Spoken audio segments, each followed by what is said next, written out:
In slow motion, the test cars move towards each other on collision courses, unwinding behind them the coils that ran to the devices by the impact zone. As they collided, the debris of wings and fender floated into the air. The cars rocked against each other as they continued on their disintegrating courses.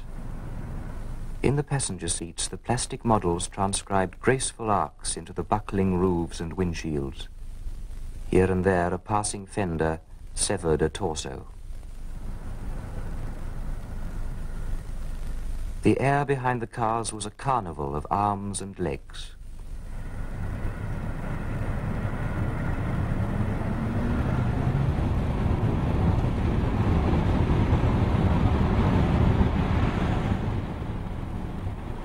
I think the key image of the 20th century is the man in the motor car.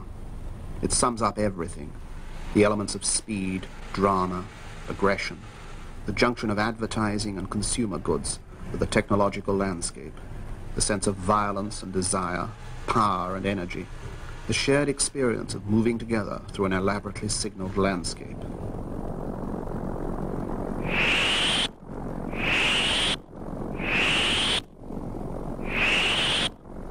We spend a substantial part of our lives in the motor car, and the experience of driving condenses many of the experiences of being a human being in the 1970s.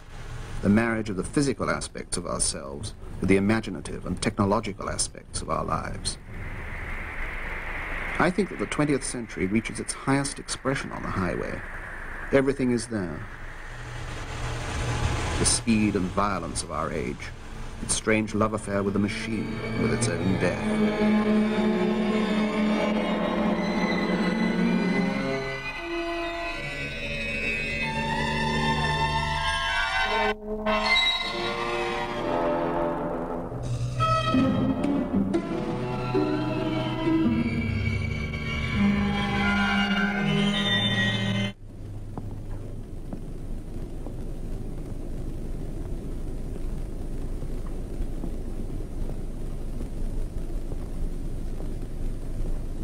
The styling of motor cars, and of the American motor car in particular, has always struck me as tremendously important, bringing together all sorts of visual and psychological factors. As an engineering structure, the car is totally uninteresting to me. I'm interested in the exact way in which it brings together the visual codes for expressing our ordinary perceptions about reality. For example, that the future is something with a fin on it, and the whole system of expectations contained in the design of the car. Expectations about our freedom to move through time and space, about the identities of our own bodies, our own musculatures, the complex relationships between ourselves and the world of objects around us. These highly potent visual codes can be seen repeated in every aspect of the 20th century landscape.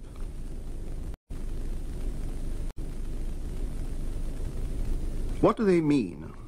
Have we reached the point now in the 70s where we only make sense in terms of these huge technological systems? I think so myself, and that it is the vital job of the writer to try to analyze and understand the real significance of this huge metallized dream.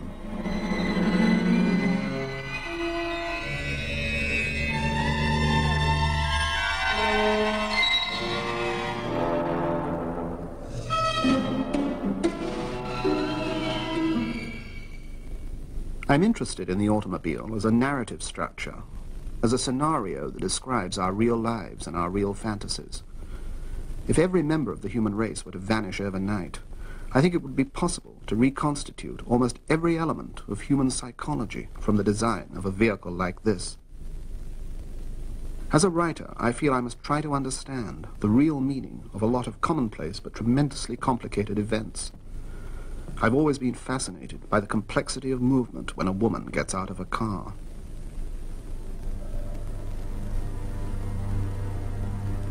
Her ungainly transit across the passenger seat through the near side door.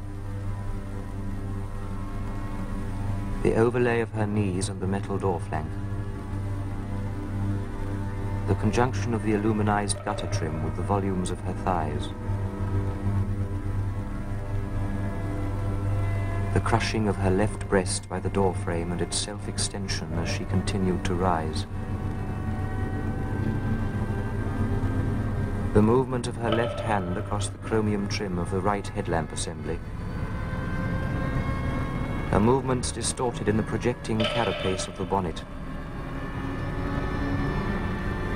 The jut and rake of her pubis as she sat in the driver's seat. The soft pressure of her thighs against the rim of the steering wheel.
The close relationship between our own bodies and the body of the motor car is obvious. American automobile stylists have been exploring for years the relationships between sexuality and the motor car body, the primitive algebra of recognition which we use in our perception of all organic forms.